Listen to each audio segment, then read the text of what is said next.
आमको सृष्टिकर्ता परमेश्वर वाक्य लेखा अच्छी आद्य वाक्य थिले वाक्य ईश्वर संगरे थिले सही वाक्य ईश्वर थिले। तो सही वाक्य प्रति आसु आमने अधिक अधिक मनोयोगी होई आमने आज वक्ता मध्य स्वागत करिथिबा आमनक मध्यरे अनेक दिन पर आज उपस्थित अछंती आमनकर प्रिय अति प्रिय आमनकर पास्टर इसाक नायक। आम करताल सह प्रभु को धन्यवाद दो स्वागत करवा पास्टर इसाक नायक। नमस्कार समस्त नमस्ते। Hallelujah hallelujah. शुभुछि कि प्रेज द लॉर्ड भाई शुभुछि सुभा जाउछि शुभुछि। ओके ओके ठीक है भाई भौणी माने हाथ टेकी छंती कोन पई सेटा प्रभु बहुत परिमाण रे एन्जॉय करी आसु अछु आउ ए प्रातकालीन प्रार्थना रे जोग देबा विषय ही ताहा प्रकाश करे आमने ईश्वरंकर तारो आशीर्वाद पाइथिबा जोगु तते समर्पित अटु। आमने प्रभुଙ୍କ विषय शुणी आसी अछु गोटे विषय अनेक शुणिछु गोटे विषय हैला मागिबा आ भाबिबा ठारू अधिक परिमाण रे कहबे बड़का कथा अधिक देवा परमेश्वर अधिक देवा परमेश्वर वेरी गुड। এটা ବହୁତ ବର୍ଷରୁ ଆମେ ଶୁଣି ଆସିଛୁ କୋଉଠି ଲେଖା ଅଛି ଟିକେ କହିପାରିବି ଯିଏ ହେଲେ ଏଫିସିଓ 3:19 ଏଫିସିଓ 3:20 ପଦ ପଢିବା କଣ ଲେଖା ହେଇଛି ଆମେ କଣ ଶୁଣୁଛୁ ଆଉ କଣ ଲେଖା ହେଇଛି ପଢିବା।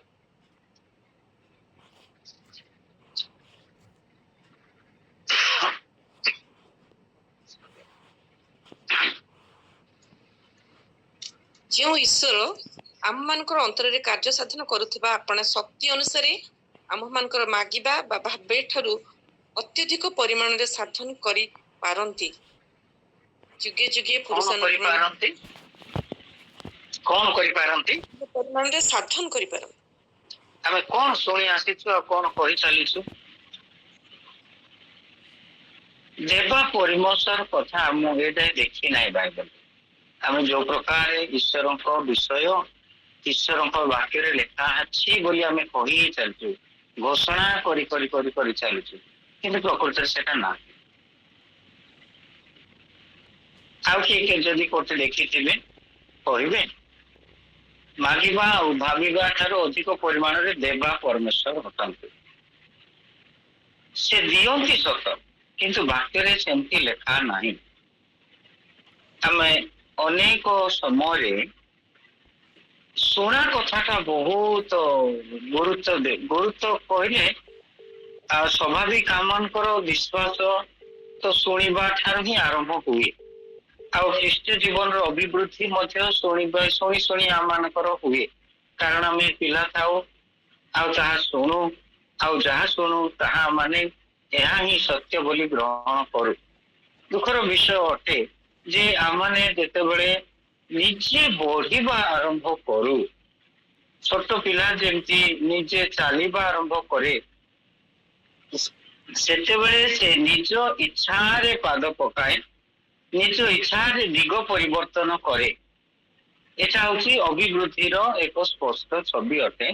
आमने ख्रीष्टीय जीवन रे मध्य जेतेबेले वृद्धि पाऊ बा ख्रीष्टीय जीवन को आसु ता परठारू आमने तो मेसेज गुड़ाक विशेष शुणा किंतु निजे आमने ईश्वर वाक्य निजे पढ़ा निजे बुझा आत्मा साहाय्य नेबा कारण आत्मा से समस्त सत्य को प्रवेश कराइबा परमेश्वर अटंती से प्रभु यीशु ख्रीष्ट आम प्रत्येक विश्वासी मान परित्राण पुनर्जन्म प्राप्त लोक मान ईश्वर तांकर आत्मा को दे अच्छी सत्य जाना आमने अनेक समय ईश्वर को आत्मा को विषय बहुत कहू बहुत शुणु किंतु तांकर कार्य को अग्राह्य करू अवहेला करू बहुत कष्ट सेटा पवित्र आत्मा ପବିତ୍ର ଆତ୍ମାଙ୍କ।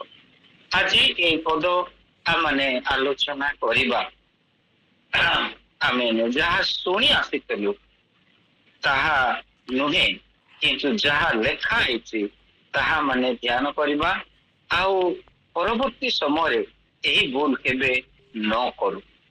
ଏହି ଭୁଲ କେବେ ଆମେ ନ କରୁ। ଅନେକ ବିଷୟରେ ଆମେ ଭୁଲ ଭଟକା କରୁଥିବା ଖ୍ରୀଷ୍ଟିଆନ ହେଇକି ବଢୁଛୁ, ବିଲକୁଲ ଭଲ ନାହିଁ ସେଟା। ଅଜ୍ଞାନତାର ସହିତ କରିବା ଠିକ ଅଛି, କିନ୍ତୁ ପଢିବା ପାଇଁ ତ ଆମକୁ ପ୍ରଭୁ ତାଙ୍କର ବାକ୍ୟ ଦେଇ ଅଛନ୍ତି। ଆମେ ପାଠ କରିବା ଏଫିସିଓ 3 ପର୍ବ 14ରୁ 21 ପଦ।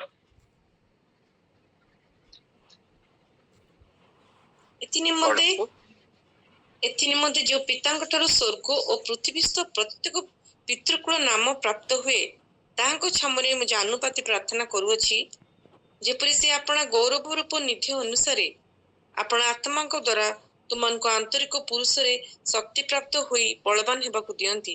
ପୁଣି ବିଶ୍ୱାସ ଦ୍ୱାରା ଖ୍ରୀଷ୍ଟ ତୁମମାନଙ୍କ ହୃଦୟରେ ବାସ କରନ୍ତି, ଯେପରି ତୁମାନେ ପ୍ରେମରେ ବଦ୍ଧମୂଳ ଓ ଦୃଢ଼ ରୂପେ ସ୍ଥାପିତ ହୋଇ ବୋଧର ଅଗମ୍ୟ ଯେ ଖ୍ରୀଷ୍ଟଙ୍କର ପ୍ରେମ ତାହା ଜ୍ଞାତ ହୁଅ, ଏବଂ ସମସ୍ତ ସାଧୁଙ୍କ ସହିତ ସେଥିର ଦୈର୍ଘ୍ୟ ଓ ପ୍ରସ୍ଥ, ଉଚ୍ଚତା ଓ ଗଭୀରତା ବୁଝିବାକୁ ଶକ୍ତି ପ୍ରାପ୍ତ ହୁଅ।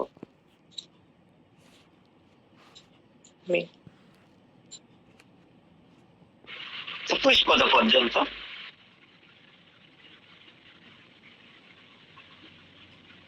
ଆଉ ଏହି ପ୍ରକାରେ ଈଶ୍ୱରଙ୍କର ସମସ୍ତ ପୂର୍ଣ୍ଣତାରେ ପରିପୂର୍ଣ୍ଣ ହୁଅ।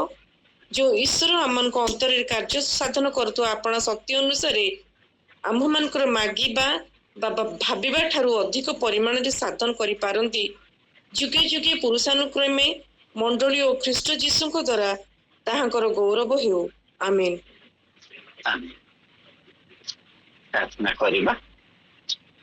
ପ୍ରିୟ ପ୍ରଭୁ, ଆମେ ତୁମକୁ ଧନ୍ୟବାଦ ଦେଉଛୁ ତୁମରି ପ୍ରେମ ପାଇଁ। ପାପୀ ଥିବା ସମୟରେ, ନିରୁପାୟ ଥିବା ସମୟରେ, ତୁମରି ଶତ୍ରୁ ଥିବା ସମୟରେ ତୁମେ ଆମମାନଙ୍କ ପରିତ୍ରାଣ ନିମନ୍ତେ ତୁମରି ପୁତ୍ରଙ୍କୁ କ୍ରୁଶରେ ବଳିକୃତ କଲ। ତାଙ୍କର ସେହି ବଳିକୃତ ମୃତ୍ୟୁକୁ ବିଶ୍ୱାସ କରି ଆମେ ଯେତେ ଜଣ ପରିତ୍ରାଣ ପାଇଅଛୁ, ଆମମାନଙ୍କ ନିମନ୍ତେ ଯେଉଁ ମହତ୍ତର ଏକ ମହାନ ବିଷୟ ତୁମେ କାର୍ଯ୍ୟ ସାଧନ କରୁଅଛ, ପ୍ରଭୁ ଆମମାନଙ୍କ ଅନ୍ତରରେ ତାହା ଭଲରେ ବୁଝିବା ପାଇଁ ଆମମାନଙ୍କୁ ସାହାଯ୍ୟ କର। ଗୌରବ ତୁମକୁ ଦେଇ ଏହି ପ୍ରାର୍ଥନା ପ୍ରିୟ ପ୍ରଭୁ ଯୀଶୁ ଖ୍ରୀଷ୍ଟଙ୍କ ନାମରେ ଅର୍ପଣ କରୁଅଛୁ। ଆମେନ୍। ପ୍ରଭୁଙ୍କର ଗୌରବ ହଉ, କାରଣ ପରମେଶ୍ୱର ଆମମାନଙ୍କ ଜୀବନରେ କାର୍ଯ୍ୟ ସାଧନ କରୁଅଛନ୍ତି। ଆଜି ଯେଉଁ ଅଂଶ ଆମେ ପାଠ କରିଅଛୁ ତାହା ପ୍ରେରିତ ପାଉଲଙ୍କର ଏଫିସି ମଣ୍ଡଳୀ ନିମନ୍ତେ ପ୍ରାର୍ଥନା ଅଟେ। ଆଉ ଏହି ପ୍ରାର୍ଥନା ପ୍ରତ୍ୟେକ ବିଶ୍ୱାସୀ ମାନଙ୍କ ନିମନ୍ତେ ଅଟେ। ଏହି ପ୍ରାର୍ଥନା ଈଶ୍ୱରଙ୍କର ଆମମାନଙ୍କ ପ୍ରତି ଇଚ୍ଛା ଏବଂ କାର୍ଯ୍ୟ ଅଟେ। ଈଶ୍ୱର ଚାହାନ୍ତି ଯେ ଆମେ ଏହି ପ୍ରକାରେ ହେଉ ବୋଲିକି। ପରମେଶ୍ୱର ଆମମାନଙ୍କ ଜୀବନରେ ଯାହା ବି କାର୍ଯ୍ୟ ସାଧନ କରୁଅଛନ୍ତି ତାହା ଅତି ଆଶ୍ଚର୍ଯ୍ୟ ଅଟେ, କାରଣ ପରମେଶ୍ୱର ଅତି ଆଶ୍ଚର୍ଯ୍ୟ ଅଟନ୍ତି। ତାଙ୍କର ପ୍ରତ୍ୟେକ କର୍ମ ଆଶ୍ଚର୍ଯ୍ୟ ଅଟେ। ଆଉ ଯେହେତୁ ସେ ସ୍ୱର୍ଗୀୟ ଅଟନ୍ତି, ତାଙ୍କର କାର୍ଯ୍ୟ ସ୍ୱର୍ଗୀୟ ଅଟେ। ତାଙ୍କର କାର୍ଯ୍ୟ ସ୍ୱର୍ଗୀୟ ହେବା ପ୍ରମାଣେ ଆମମାନଙ୍କୁ ସେ ସ୍ୱର୍ଗ ରାଜ୍ୟର ଲୋକ ଭାବରେ ତିଆରି କରି ଚାଲୁଅଛନ୍ତି। ସେ ସ୍ୱର୍ଗୀୟ ଅଟନ୍ତି। ଆମମାନଙ୍କୁ ସ୍ୱର୍ଗରେ ତାଙ୍କ ସହିତ ଉପବେଶନ କରାଇଅଛନ୍ତି, ବା ତାଙ୍କ ପୁତ୍ରଙ୍କ ସହିତ। ଏଫିସି ତାର 2 ପର୍ବ ଆମେ 6 ପଦ ପଢିବା। ଏଫିସି 2 ପର୍ବ 6 ପଦ। ପୁଣି ତାହାଙ୍କ ସହିତ ଆମ୍ଭମାନଙ୍କୁ ଉତ୍ଥାପିତ କରି ଖ୍ରୀଷ୍ଟ ଯୀଶୁଙ୍କ ଠାରେ ଆମ୍ଭମାନଙ୍କୁ ତାହାଙ୍କ ସହିତ ସ୍ୱର୍ଗରେ ଉପବେଶନ କରାଇଅଛନ୍ତି। ସେ ଆମମାନଙ୍କୁ ସ୍ୱର୍ଗରେ ଉପବେଶନ କରାଇଅଛନ୍ତି ତାଙ୍କ ସହିତ। ଏଟା ହଉଛି ଆମମାନଙ୍କର ପ୍ରତ୍ୟେକ ପରିତ୍ରାଣ ପ୍ରାପ୍ତ ବ୍ୟକ୍ତିଙ୍କର ଆତ୍ମିକ ସ୍ଥିତି ସ୍ପିରିଚୁଆଲ ଷ୍ଟାଣ୍ଡିଂ ବା ଷ୍ଟାଟସ କୁହାଯାଇ ପାରିବ। ଏହା ସତ ଯେ ଆମମାନେ ଏଇ ଜଗତରେ ଅଛୁ, ଏଇ ପୃଥିବୀରେ ଅଛୁ, କିନ୍ତୁ ଆତ୍ମିକ ଭାବରେ ଆମମାନେ ପ୍ରଭୁ ଯୀଶୁ ଖ୍ରୀଷ୍ଟଙ୍କ ସହିତ ସ୍ୱର୍ଗରେ ଅଟୁ। ଅତେ ପରମେଶ୍ୱର ଆମମାନଙ୍କୁ ତାଙ୍କ ପୁତ୍ରଙ୍କ ସହିତ ଉତ୍ଥାପିତ କରିଅଛନ୍ତି। ସେ ପଦରେ ହିଁ ତାର ଉପର ପଦରେ ଲେଖା ହେଇଛି, ଯେତେବେଳେ ଆମେ ପାପୀ ଥିବା ସମୟରେ ତାଙ୍କୁ ବିଶ୍ୱାସ କଲୁ, ବିଶ୍ୱାସ ଯେତେବେଳେ ଆମମାନେ କଲୁ, ସେ ଆମମାନଙ୍କୁ ତାଙ୍କ ସହିତ ଉର୍ଦ୍ଧ୍ୱକୁ ଉଠାଇବା ପୂର୍ବରୁ ଆମମାନଙ୍କୁ ଏ ପୃଥିବୀରେ ହିଁ ସେ ପ୍ରକାରେ ଉଠାଇ ଅଛନ୍ତି। ତମେ ସେ ପଦ ଗୁଡାକ ବି ଟିକେ ପଢିବା। ଏଫିସି 2 ପର୍ବ 4-5 ପଦ ପଢିବା। ମାତ୍ର ଏପରି ଅପରାଧରେ ମୃତ ହେଲେ ହେଁ ଦୟା ସାଗର ଯେ ଈଶ୍ୱର, ସେ ଆମ୍ଭମାନଙ୍କୁ ଯେଉଁ ମହାପ୍ରେମରେ ପ୍ରେମ କଲେ, ସେଥିସକାଶେ ଆମ୍ଭମାନଙ୍କୁ ଖ୍ରୀଷ୍ଟଙ୍କ ସହିତ ସଜୀବ କରିଅଛନ୍ତି। ଅନୁଗ୍ରହରେ ତୁମ୍ଭେମାନେ ପରିତ୍ରାଣ ପାଇଅଛ। ହଁ, ସଜୀବ କରିଅଛନ୍ତି। ଖ୍ରୀଷ୍ଟଙ୍କ ପ୍ରଥମେ ପାପରେ ମୃତ ଥିଲୁ, ତାପରେ ଆମମାନେ ଖ୍ରୀଷ୍ଟଙ୍କ ସହିତ ସଜୀବ ହେଲୁ, ତାପରେ ତାଙ୍କ ସହିତ ଉତ୍ଥିତ ହେଇ ଆମମାନେ ସ୍ୱର୍ଗରେ ତାଙ୍କ ସହିତ ଉପବେଶନ କରାଯାଇ ଅଛୁ। ଏଟା ହଉଛି ଈଶ୍ୱର ଆମମାନଙ୍କୁ ଉର୍ଦ୍ଧ୍ୱସ୍ଥ ବିଷୟକୁ ଆମମାନଙ୍କୁ ନେଇ ଅଛନ୍ତି। ସେଥିପାଇଁ ବୋଲିକି କଲୋସିୟ ତାର 3 ପର୍ବରେ ଲେଖା ଯାଉଅଛି ଯେ ତୁମେ ପୃଥିବୀସ୍ଥ ପାର୍ଥିବ ବିଷୟରେ ଆସକ୍ତ ନ ହୋଇ ଉର୍ଦ୍ଧ୍ୱସ୍ଥ ବିଷୟ ଆସକ୍ତ ହୁଅ ବୋଲିକି ପ୍ରଭୁଙ୍କର ବାକ୍ୟରେ ତାହା ଲେଖାଯାଇ ଅଛି। ସେଟା ପୁରା କ୍ଲିୟରଲି ସେମିତି ଲେଖାଯାଇ ଅଛି। କଲୋସିୟ 3 ପର୍ବ 1 ଆଉ 2 ପଦ ପଢିବା। ତୁମ୍ଭେମାନେ ଯେବେ ଖ୍ରୀଷ୍ଟଙ୍କ ସହିତ ଉତ୍ଥିତ ହୋଇଅଛ, ତେବେ ଈଶ୍ୱରଙ୍କର ଦକ୍ଷିଣ ପାର୍ଶ୍ୱରେ ଉପବିଷ୍ଟ ଖ୍ରୀଷ୍ଟଙ୍କର ଯେଉଁ ବାସସ୍ଥାନ, ସେଇ ଉର୍ଦ୍ଧ୍ୱ ସ୍ଥାନର ବିଷୟ ସବୁ ଅନ୍ୱେଷଣ କର। ପାର୍ଥିବ ବିଷୟରେ ଆସକ୍ତ ନ ହୋଇ ଉର୍ଦ୍ଧ୍ୱସ୍ଥ ବିଷୟରେ ଆସକ୍ତ ହୁଅ, କାରଣ ତୁମ୍ଭେମାନେ ମରିଅଛ, ଆଉ ତୁମ୍ଭମାନଙ୍କର ଜୀବନ ଈଶ୍ୱରଙ୍କ ଠାରେ ଖ୍ରୀଷ୍ଟଙ୍କ ସହିତ ଗୁପ୍ତ ଅଛି। ଦେଖିପାରୁଛୁ କେମିତି ଆମମାନଙ୍କର ଏଇ ସାଧାରଣ ଜୀବନ, କିନ୍ତୁ ଆତ୍ମିକ ଜୀବନ ପରିତ୍ରାଣ ପ୍ରାପ୍ତ ହେତୁ ଈଶ୍ୱରଙ୍କ ଠାରେ ଖ୍ରୀଷ୍ଟଙ୍କ ଠାରେ ଗୁପ୍ତ ହେଇକି ରହୁଛି ଏବଂ ଆମମାନଙ୍କୁ ଉର୍ଦ୍ଧ୍ୱକୁ ନିହିତ କରାଯାଇଅଛି। ସେଥିପାଇଁ ଆମେ ଉର୍ଦ୍ଧ୍ୱସ୍ଥ ବିଷୟ ପ୍ରତି ଆସକ୍ତ ହେବା, ଉର୍ଦ୍ଧ୍ୱସ୍ଥ ବିଷୟ ଆମେ ବାଞ୍ଛା କରିବା, ଏହା ଈଶ୍ୱର ଚାହାନ୍ତି। ଏବେ ସେଇ କାର୍ଯ୍ୟ ସେ ସାଧନ କରୁଅଛନ୍ତି। ଏହି କାର୍ଯ୍ୟ ଆମମାନଙ୍କ ଜୀବନରେ ସେ ସାଧନ କରୁଅଛନ୍ତି। ଏ ପ୍ରାର୍ଥନା ଆମମାନେ ଯାହା ଦେଖିଲୁ ସେଇଟା ଟିକେ ଆମମାନେ ପଢିବା। ପ୍ରଥମ ବିଷୟ, ଆମମାନଙ୍କର ଧାରଣା ମାଗିବା ଏବଂ ଭାବିବା ଠାରୁ ଅତ୍ୟଧିକ ପରିମାଣରେ ଆମେ ଅତ୍ୟଧିକ ହୋଇନଥାଉ, ଅଧିକ ପରିମାଣରେ ଦେବା ପରମେଶ୍ୱର ଅଟନ୍ତି। ଓକେ, ଏବେ ଆମେ ଏଇ ପଦଟା ପ୍ରାୟ ଏଇ ପ୍ରକାର ବ୍ୟବହାର କରୁ, କାରଣ ଯେତେବେଳେ ଆମେ ଚାହୁଁ ଅଧିକ, ସେତେବେଳେ ଏଇ କଥାଟା ଆମେ କହୁ। ଏଟା ବାକ୍ୟରେ ତ ଏମିତି ଲେଖା ନାହିଁ, ଆମେ କହିଥାଉ। ଏଇଠୁ ଅଧା ଆମେ ବ୍ୟବହାର କରୁ, ଆଉ ନିଜର ଅଧା ଆମେ ମିଶେଇ ଦେଉ। ମିଶେଇ ଦେଇକି ନିଜର ସ୍ୱାର୍ଥ କିମ୍ବା ଅନ୍ୟ ଲୋକମାନେ ଯାହାଙ୍କ ନିମନ୍ତେ ଆମେ କହିଥାଉ, ସେମାନଙ୍କୁ ଟିକେ ଟେକେଇ ଦେବା ପାଇଁ, ଆମେ ରଙ୍ଗ ଭାବରେ ଉତ୍ସାହିତ କରିବା ପାଇଁ ଆମେ ପ୍ରଭୁଙ୍କର ବାକ୍ୟକୁ ଭୁଲ ଭାବରେ ଆମେ ସେଠାରେ ପ୍ରକାଶ କରୁ। ଏଟା ବହୁତ ମାରାତ୍ମକ ବିଷୟ ଅଟେ। ବାକ୍ୟର ଅଧା ନିଜର ଅଧା ମିଶେଇକି କହିବା, ଏଇଟା ଈଶ୍ୱରଙ୍କ ନିକଟରେ ସଠିକ ଜିନିଷ ନୁହେଁ। ଈଶ୍ୱର ଏସବୁ ଭଲ ପାଆନ୍ତି ନାହିଁ, ପାଇବେ ନାହିଁ କେବେ ମଧ୍ୟ। ଆମେ ଯିଏ ହେଲେ ମଧ୍ୟ ଆମମାନେ ଯଦି ମୁଁ ଆପଣଙ୍କ ବିଷୟ ଅଧା କହିବି, ଆଉ ଗୋଟେ ଏକ୍ସଟ୍ରା ଯୋଉଟା ହେଇନଥିବ ସେଟା ମିଶେଇ ଦେଇକି କହିବି ଅନ୍ୟ ଲୋକଙ୍କ ନିକଟରେ, ତା ଆପଣଙ୍କ ପାଇଁ ଅପମାନ ଅଟେ। ମୁଁ ଭଲ ଜିନିଷ କହିଥାଇପାରେ, କିନ୍ତୁ ଭୁଲ ଜିନିଷ କହିଥିବି। ଭଲ ଜିନିଷ କହିଲେ ମୁଁ ଆପଣଙ୍କୁ କହିବି ସେ PhD କରିଛନ୍ତି, ସେ ବହୁତ ବଡ ଲୋକ ଇତ୍ୟାଦି ଲୋକ କହିବି, ଆପଣ PhD କରିନଥିବେ। ଏଇଟା ଭୁଲ। ଏବେ ଦେଖୁ ଈଶ୍ୱର କେମିତି କରୁଅଛନ୍ତି। 20 ପଦ ମୁଁ ପଢୁଛି, ଏଫିସି 3:20। ଯେଉଁ ଈଶ୍ୱର ଆମ୍ଭମାନଙ୍କ ଅନ୍ତରରେ କାର୍ଯ୍ୟ ସାଧନ କରୁଥିବା ଆପଣା ଶକ୍ତି ଅନୁସାରେ ଆମ୍ଭମାନଙ୍କ ମାଗିବା ଓ ଭାବିବା ଠାରୁ ଅତ୍ୟଧିକ ପରିମାଣରେ ସାଧନ କରିପାରନ୍ତି। ଈଶ୍ୱର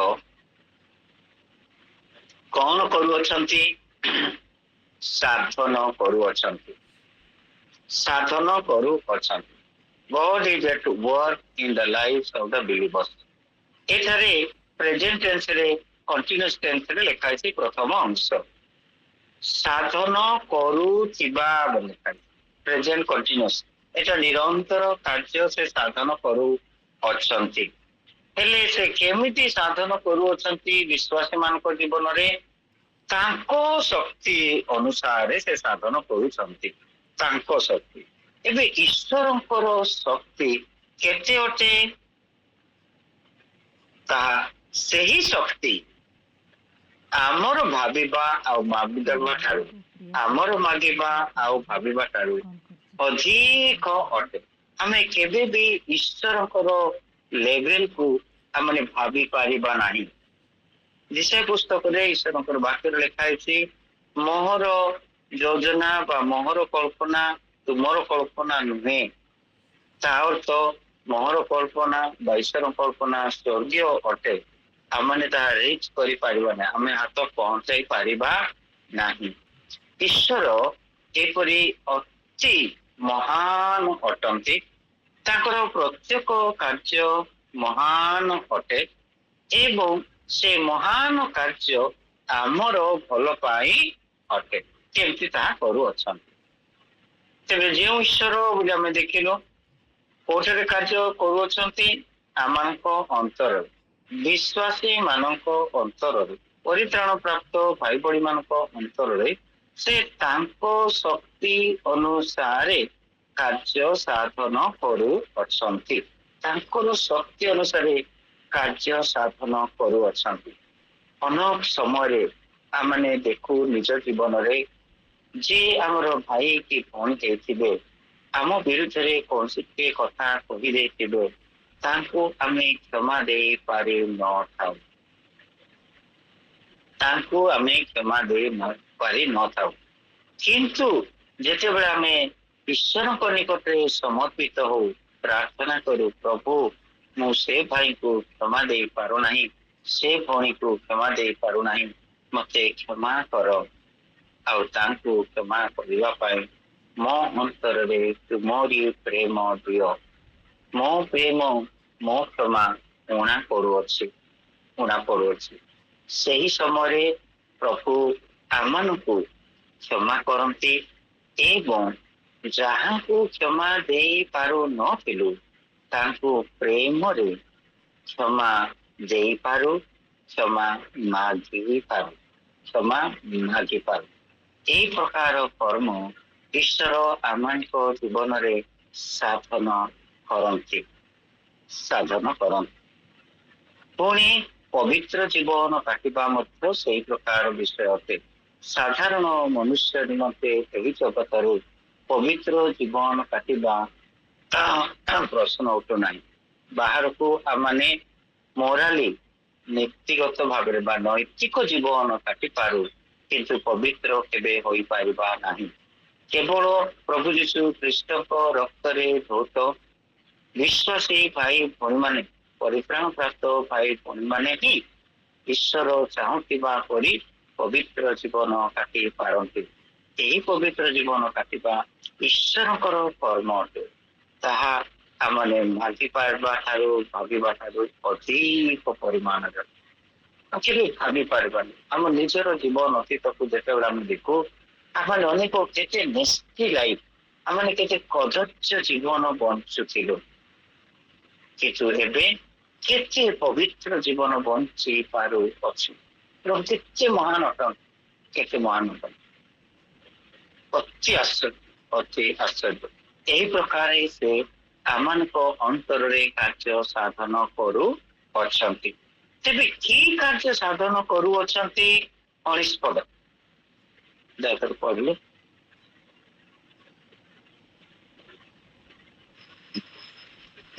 ଆଉ ଏହି ପ୍ରକାର ଈଶ୍ୱରଙ୍କର ସମସ୍ତ ପୂର୍ଣ୍ଣତାରେ ପରିପୂର୍ଣ୍ଣ ହୁଅ।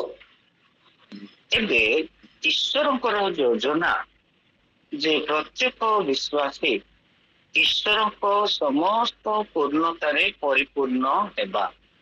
ଈଶ୍ୱରଙ୍କର ଇଚ୍ଛା ପରିପୂର୍ଣ୍ଣ ହୁଅ ବୋଲି ଅଛି।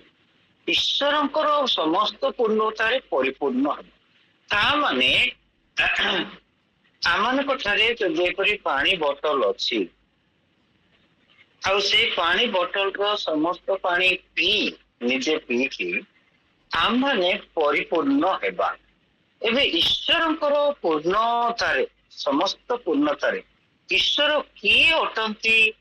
ଈଶ୍ୱର ପବିତ୍ର ଅଟନ୍ତି, ଗୌରମ ଅଟନ୍ତି, ସତ୍ୟ ଅଟନ୍ତି, ଏଟସେଟ୍ରା ଇତ୍ୟାଦି ଇତ୍ୟାଦି। ଈଶ୍ୱରଙ୍କର ସେ ସମସ୍ତ ପୂର୍ଣ୍ଣତାରେ ଆମ ଜୀବନ ପୂର୍ଣ୍ଣ ହେବା ଈଶ୍ୱର ଚାହାନ୍ତି।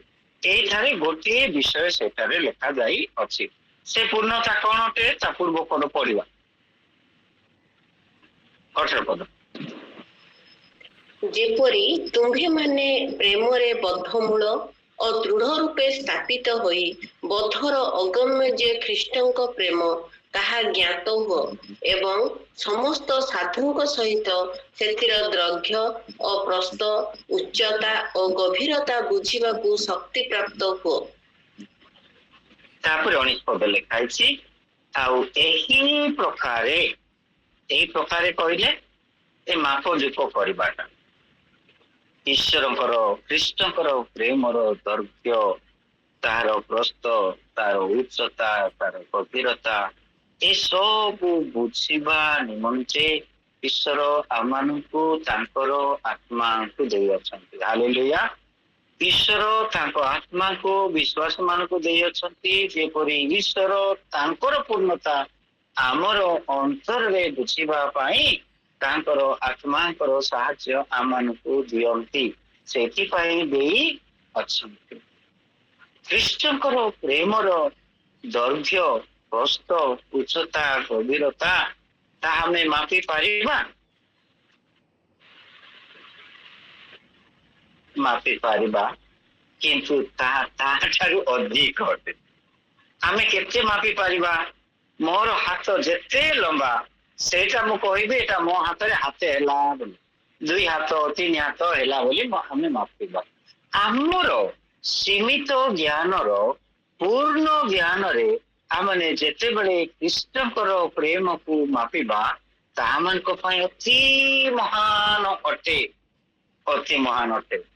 କିନ୍ତୁ ଈଶ୍ୱର ତାହାଠାରୁ ଅଧିକ ପରିମାଣରେ ତାଙ୍କର ପ୍ରେମକୁ ଆମ ଜୀବନରେ ପୂର୍ଣ୍ଣ କରି ଆମମାନଙ୍କୁ ଏକ ପ୍ରେମୀ ସନ୍ତାନ କରି ତିଆରି କରି ଚାଲୁ ଅଛନ୍ତି। 20 ପଦରେ ଲେଖା ହେଇଛି ନା, ସାଧନ କରୁଥିବା ଆପଣା ଶକ୍ତି ଅନୁସାରେ ଆମ୍ଭମାନଙ୍କୁ ମାଗିବା ବା ଭାବିବା ଠାରୁ ଅତ୍ୟଧିକ ପରିମାଣରେ ସାଧନ କରିପାରନ୍ତି। ସେ ସାଧନ କରିପାରନ୍ତି, ସାଧନ କରୁଅଛନ୍ତି। ଭାଇ ଭଉଣୀ ମାନେ, ଈଶ୍ୱର କିଏ ଅଟନ୍ତି? ପ୍ରଥମ ଜହନ 4:8।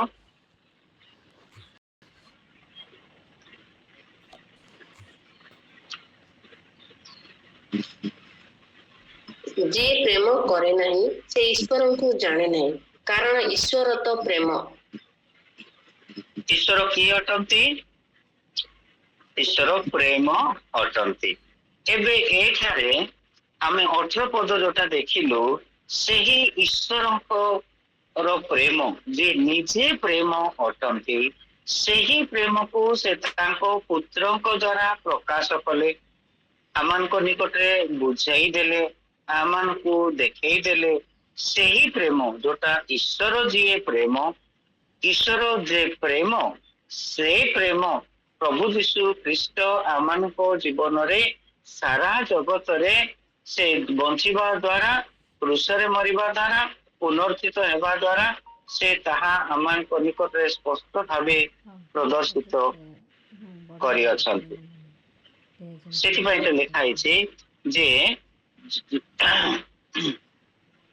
3:18 ଯେପରି ତୁମ୍ଭେମାନେ ପ୍ରେମରେ ବଦ୍ଧମୂଳ ଓ ଦୃଢ ରୂପେ ସ୍ଥାପିତ ହୋଇ ବୋଧର ଅଗମ୍ୟ ଜାଣିବା ଠାରୁ ଅଧିକ ଯେ ଖ୍ରୀଷ୍ଟଙ୍କର ପ୍ରେମ ବୋଧର ଅଗମ୍ୟ, ତଥାପି କୁହାଯାଉଛି ତାହା ଜ୍ଞାତ ହୁଅ ପ୍ରଭୁଙ୍କର ଗୌରବ ହଉ।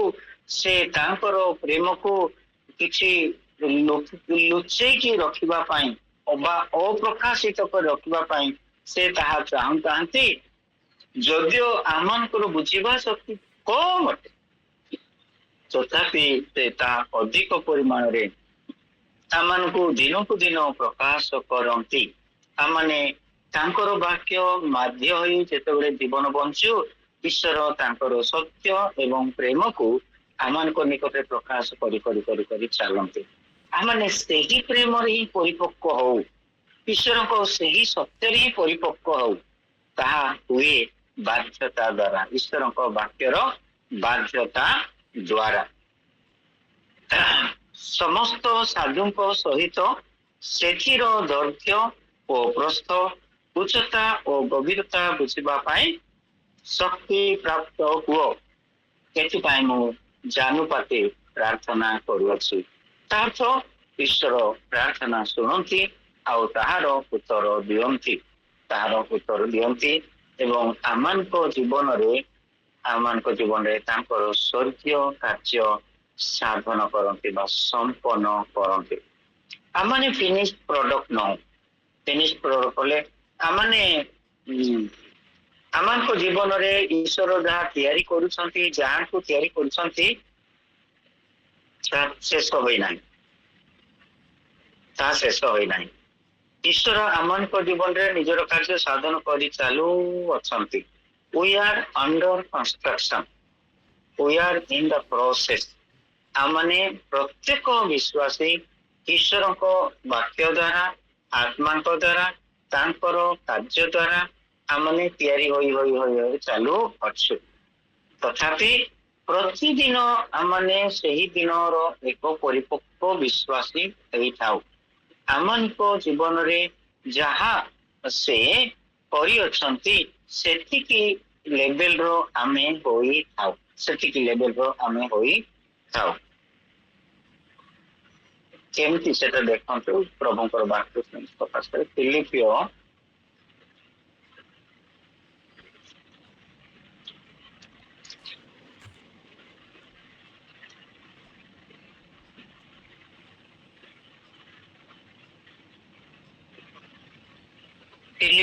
3 ପର୍ବ 15 ପଦ। ଅତଏବ ଆସ ଆମ୍ଭେମାନେ ଯେତେ ଲୋକ ସିଦ୍ଧ ଏହିପରି ଭାବ ଧାରଣ କରୁ। ଆଉ ଯଦି କୌଣସି ବିଷୟରେ ତୁମ୍ଭମାନଙ୍କର ଭାବ ଭିନ୍ନ ପ୍ରକାର ଥାଏ, ତେବେ ଏହା ମଧ୍ୟ ଈଶ୍ୱର ତୁମ୍ଭମାନଙ୍କ ନିକଟରେ ପ୍ରକାଶ କରିବେ। ଏଠି ଲେଖା ହେଇଛି ଯେତେ ଲୋକ ସିଦ୍ଧ ଅତଏବ ଆସ ଆମ୍ଭେମାନେ ଯେତେ ଲୋକ ସିଦ୍ଧ, ତାମାନେ ଯେତିକି ଲେଭେଲର ଆମର ପରିପକ୍ୱତା ହେଇଛି, ମେଚ୍ୟୁରିଟି ହେଇ ଅଛି, ସିଦ୍ଧ ଏହି ପ୍ରକାର ଭାବ ଧାରଣ କରୁ। ତା ଅର୍ଥ ମୁଁ ଯେତିକି ମୋର ବିଶ୍ୱାସ, ଯେତିକି ମୋର ବାଧ୍ୟତା, ଯେତିକି ମୋର ପବିତ୍ରତା, ସେତିକି ନିମନ୍ତେ ମୁଁ ପରିପକ୍ୱ ଅଟେ, ସେତିକି ଲେଭେଲର। ଆହୁରି ତଳକୁ ଲେଖା ହେଇଛି ଯେ ଆଉ ଯଦି କୌଣସି ବିଷୟରେ ତୁମ୍ଭମାନଙ୍କର ଭାବ ଭିନ୍ନ ପ୍ରକାର ଥାଏ, ତେବେ ଏହା ମଧ୍ୟ ଈଶ୍ୱର ତୁମମାନଙ୍କ ନିକଟରେ ପ୍ରକାଶ କରିବେ। ମୁଁ କୌଣସି ବିଷୟ ଗୋଟେ ବୁଝିପାରୁନାହିଁ, ମୁଁ କୌଣସି ବିଷୟ କରିପାରୁନାହିଁ, ମୁଁ ଭିଜୁଆଲାଇଜ କରିପାରୁନାହିଁ, ମୁଁ କିଛି ତାହା ଜାଣିପାରୁନାହିଁ, ଦେଖିଲା ଭଳିଆ ହେଇପାରୁନାହିଁ। ଈଶ୍ୱରଙ୍କର ସତ୍ୟ ଯାହା ମୋ ଜୀବନରେ ସେ କାର୍ଯ୍ୟ କରୁଛନ୍ତି, ଅନ୍ୟ ବିଶ୍ୱାସ ମାନଙ୍କ ଜୀବନରେ କାର୍ଯ୍ୟ କରୁଅଛନ୍ତି, ତାହା ମୁଁ ଯେତେବେଳେ ଯଦି ବୁଝିପାରୁନାହିଁ, ତ ତାହା ହେଲେ କିମ୍ବା ମୋର ଭାବନାଟା ଅଲଗା ଅଛି, ତ ସେଥିପାଇଁ ମଧ୍ୟ ଆମେ ପ୍ରାର୍ଥନା କରିବା ଆଉ ପ୍ରଭୁ ତାହା ପ୍ରକାଶ କରିବେ। ତାର ଅର୍ଥ ତାହା ଅଟେ। 16 ପଦ ପଢିବା। ଫିଲିପିଓ 3:16। କେବଳ ଆମ୍ଭେମାନେ ଯେ ଯେତେ ପର୍ଯ୍ୟନ୍ତ ଅଗ୍ରସର ହୋଇଅଛୁ ସେହି ଅନୁସାରେ ଆଚରଣ କରୁ। ଆମମାନେ ଯେତେ ମେଚ୍ୟୁର ଭାବୁ ବା ଯେତିକି ଆମେ ବଢିଛୁ ପ୍ରଭୁଙ୍କ ସତ୍ୟରେ, ସେତିକି ସେଇ ଅନୁସାରେ ଆମେ ଆଚରଣ କରିବା ଆବଶ୍ୟକ ଅଟେ। ମୁଁ ଏଟା ସିଦ୍ଧତା ବା ପରିପକ୍ୱତା ବିଷୟରେ କହିଲି ଯେ ମୁଁ କହିବାର କଥା ଆମମାନଙ୍କୁ ପରମେଶ୍ୱର ସେ ତିଆରି କରି ଚାଲୁ ଅଛନ୍ତି। ସେ ତାଙ୍କ ହସ୍ତରେ ତିଆରି କରୁଛନ୍ତି, ତାଙ୍କ ବାକ୍ୟ ଦ୍ଵାରା ତିଆରି କରୁଛନ୍ତି, ତାଙ୍କ ଆତ୍ମାଙ୍କ ଦ୍ଵାରା ତିଆରି କରୁଛନ୍ତି। ବିଭିନ୍ନ ପରିସ୍ଥିତି ଦ୍ୱାରା, ମୁଁ ବିଭିନ୍ନ ପରିସ୍ଥିତି ନୁହେଁ ସବୁ ପରିସ୍ଥିତି ଦ୍ୱାରା ସେ ଆମକୁ ତିଆରି କରୁଅଛନ୍ତି, ଆମମାନଙ୍କୁ ତିଆରି କରୁଅଛନ୍ତି। ସମୟ ସମୟରେ ଲୋକମାନେ ଆମକୁ ଭୁଲ ବୁଝନ୍ତି, ଆମକୁ ତାହା ବହୁତ ବାଧେ, ଆମକୁ ବିଶ୍ୱାସ କରନ୍ତିନି, ବହୁତ କଷ୍ଟ ହୁଏ, ବହୁତ କଷ୍ଟ ହୁଏ। ଈଶ୍ୱର ତା ଦେଇ ଆମକୁ ତିଆରି କରନ୍ତି। ଆଉ ବିଶେଷ କରି ପ୍ରତ୍ୟେକ ତିଆରି ଆମଙ୍କର କୁମ୍ଭାର ଯେତେବେଳେ ତିଆରି କରେ ମାଟି ପାତ୍ର, ସେ ବହୁତ ଥର ତାକୁ ଭାଙ୍ଗିବାକୁ ପଡେ, ମାନେ ଦଳିବାକୁ ପଡେ, ତାକୁ କାଟିବାକୁ ପଡେ, ଚାପିବାକୁ ପଡେ, ଉପରୁ ଚାପିବ, ସାଇଡରେ ଚାପିବ, ଏ ସମସ୍ତ ପ୍ରେସର ଦେଇ ଦେଇ ଦେଇ ଦେଇ ଆମକୁ ସେ ତିଆରି କରନ୍ତି। ଆମ ଜୀବନରେ ମଧ୍ୟ ସେ ଏହି ପ୍ରକାର କରିକି ତିଆରି କରନ୍ତି। ଓକେ, ଆମେ ଫେରିବା। ଆମମାନଙ୍କର ଆଲୋଚନାର ବିଷୟ ଥିଲା ଯେ ଆମେ ପ୍ରଭୁଙ୍କର ପ୍ରେମକୁ ଆମମାନେ ମଣ୍ଡଳୀ ଭାବରେ, ବିଶ୍ୱାସୀ ଭାବରେ ସମସ୍ତ ସାଧୁଙ୍କ ଦ୍ୱାରା ଆମମାନେ ତାହା ମାପୁ, ତାର ଦୈର୍ଘ୍ୟ ପ୍ରସ୍ଥ ଇତ୍ୟାଦି। ଏବେ ଏଇଟା କେମିତି ଅଟେ? ଆମମାନଙ୍କର ଗୋଟେ ସହଭାଗିତାର ଜୀବନ, ବିଶ୍ୱାସୀ ମାନଙ୍କର ସହଭାଗିତାର ଜୀବନ ଆସିଲେ ହିଁ ଆମେ ପ୍ରଭୁଙ୍କର ପ୍ରେମକୁ ବହୁତ ଜାଣିପାରୁ, ବୁଝିପାରୁ। ଆଉ ସେଟା ହଉଛି ସେହି ପ୍ରେମକୁ ବୁଝିବାଟା ଅଟେ। ଏବେ ଆମେ ଯେତେବେଳେ ଗୋଟିଏ ଜାଗାରେ ଏକତ୍ରିତ ହଉ ଈଶ୍ୱରଙ୍କର ଉପାସନା ନିମନ୍ତେ ଈଶ୍ୱରଙ୍କର ନାମରେ, ଆମମାନେ ପ୍ରଭୁ ଆମମାନଙ୍କ ଜୀବନରେ ଯୋଉ କାର୍ଯ୍ୟ କରୁଛନ୍ତି ତାହାର ଆମେ ସାକ୍ଷ୍ୟ ଯେତେବେଳେ ଦେଉ, ଆମମାନେ ଜାଣିନଥିବା ବିଷୟ, ଭାବିନଥିବା ବିଷୟ ମଧ୍ୟ ଈଶ୍ୱର ଅନ୍ୟ ଜୀବନରେ କାର୍ଯ୍ୟ କରୁଅଛନ୍ତି। ଆଉ ସେହି କାର୍ଯ୍ୟର ବିବରଣୀ ଆମେ ଶୁଣିଲେ ଆମେ ବୁଝିପାରୁ ଈଶ୍ୱର କେତେ ପ୍ରେମମୟ ଅଟନ୍ତି, ସେ କେତେ ସତ୍ୟ ଅଟନ୍ତି, ସେ କେତେ ବାସ୍ତବ ଅଟନ୍ତି, ତାହା ମାନେ ବୁଝିପାରୁ। ତାହା ଅର୍ଥ ଏହି ବାକ୍ୟ ଆମମାନେ ଅନ୍ୟ ଜଣେ ଜୀବନରେ କେମିତି କାର୍ଯ୍ୟ ସାଧନ କରୁଅଛି ତାହା ମାନେ ନିଜ ଆଖିରେ ଦେଖୁ, ନିଜ କାନରେ ଆମେ ଶୁଣିପାରୁ। ଭାଇ ଭଉଣୀ ମାନେ, ଈଶ୍ୱର ଆମମାନଙ୍କୁ ତିଆରି କରୁଅଛନ୍ତି, ସେଥିପାଇଁ ଲେଖାଯାଉଛି ନା ସାଧନ କରିପାରନ୍ତି। ସେ କାର୍ଯ୍ୟ କୋଉଠି ସାଧନ କରୁଛନ୍ତି? ପ୍ରତ୍ୟେକ ବିଶ୍ୱାସୀ ଅନ୍ତରରେ ସେ କାର୍ଯ୍ୟ ସାଧନ କରୁଅଛନ୍ତି, ବିଶ୍ୱାସୀ ଜୀବନରେ। ତା ଅର୍ଥ ବିଶ୍ୱାସୀ ମାନଙ୍କୁ ସେ ତିଆରି କରୁଅଛନ୍ତି। କେମିତି ତିଆରି କରୁଛନ୍ତି? କେତେ ପରିମାଣରେ? ମୋ ଜୀବନରେ ପରମେଶ୍ୱର ଯେତିକି ମତେ ତିଆରି କରୁଛନ୍ତି, ମୁଁ ତାହା କେବେ ସେତିକି ଭାବିପାରେ ନାହିଁ। ଯେହେତୁ ମୁଁ ଭାବି ପାରିବି ନାହିଁ, ସେଥିପାଇଁ ମୁଁ ମାଗି ମଧ୍ୟ ପାରିବି ନାହିଁ। ତା ପ୍ରତ୍ୟେକ ବିଶ୍ୱାସୀ ଜୀବନରେ ସେ କାର୍ଯ୍ୟ କରୁଅଛନ୍ତି, ସେ କାର୍ଯ୍ୟ କରୁ। ଏଇଟା ହଉଛି ଇଣ୍ଟରନାଲ, ଏଇଟା ହଉଛି ଆନ୍ତରିକ, ଏଇଟା ହଉଛି ଅନ୍ତରସ୍ଥ ବିଷୟ ଅଟେ। ଆମମାନେ ସାଧାରଣତଃ ବଡ ବଡ ବିଷୟ ବାହାରେ ଦେଖିବା ପାଇଁ ଆମେ ବହୁତ ଇଚ୍ଛା କରୁ, ବହୁତ ଇଚ୍ଛା। ଭୁଲ ନୁହେଁ, କିନ୍ତୁ ଅନେକ ସମୟରେ ଦରକାର ନଥାଏ। ଉଦାହରଣ ପାଇଁ ଗୋଟେ କଥା କହୁଛି, ଆମମାନଙ୍କର ଈଶ୍ୱରଙ୍କର ଦାସ ବେନିହିନ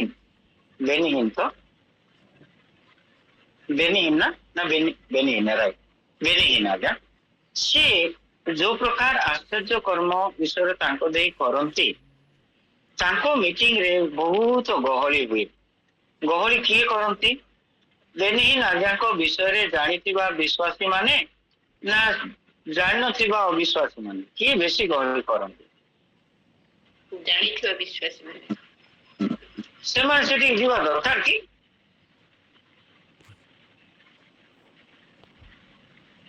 ଆପଣଙ୍କର ମତ ଅଲଗା ହେଇପାରେ, ମୁଁ ମାନୁଛି, କିନ୍ତୁ ଏବେ ଦେଖନ୍ତୁ ଆମେ ବାହ୍ୟ ବିଷୟ ବେନିହିନ ଆଜ୍ଞାଙ୍କ ଦ୍ୱାରା, ଜିଜିଏସ୍ ଦିନାକରଣ ଆଜ୍ଞାଙ୍କ ଦ୍ୱାରା କିମ୍ବା ଏହି ପ୍ରକାରେ ଲୋକ, ଈଶ୍ୱରଙ୍କର ଲୋକମାନେ, ଈଶ୍ୱର ସେମାନଙ୍କୁ ବ୍ୟବହାର କରନ୍ତି କାହା ପାଇଁ ବୋଲି?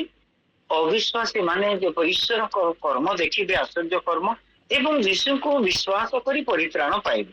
एथिपाई तांको व्यवहार से ए प्रकार करते किंतु आमे बेनिहीन एते महान काम करती बोलिकी आमने प्रचार करिबा पाई आमे तांको पाखकु जाई गहरी करू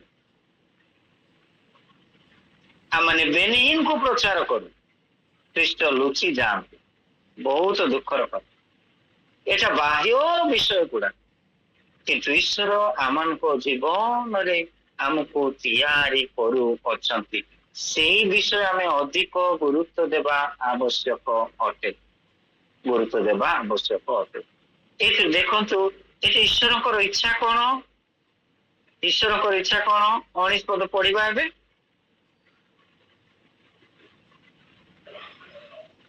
आउ एही प्रकारे ईश्वरकर समस्त पूर्णतारे परिपूर्ण हुओ या ईश्वरकर इच्छा प्रेरित पाउलो या प्रार्थना द्वारा प्रकाश करू अछंती ईश्वर ताहा ग्रहण करी अछंती सेही प्रार्थना सेति पई ताहा तांको वाक्य रे आमानकु देई अछंती ईश्वर चाहते आमे तांकर समस्त पूर्णतारे परिपूर्ण हेउ से चाहते आउ से जहा चाहते ताहा से आमो जीवन रे कार्य साधन करूछंती हालेलुया बुझी पारुछंती ठीक अछि से जहा चाहती ताहा से आम जीवन रे साधन करू अछंती तेबे से केते प्रेमी परमेश्वर अटंती से निजे प्रेम अटंती से तांकर प्रेम को आम जीवन रे बुझिबा निमंते तांकर आत्मा को देई अछंती आउ सेही आत्मा ईश्वरकर प्रेम को आम जीवन रे परिव्याप्त करी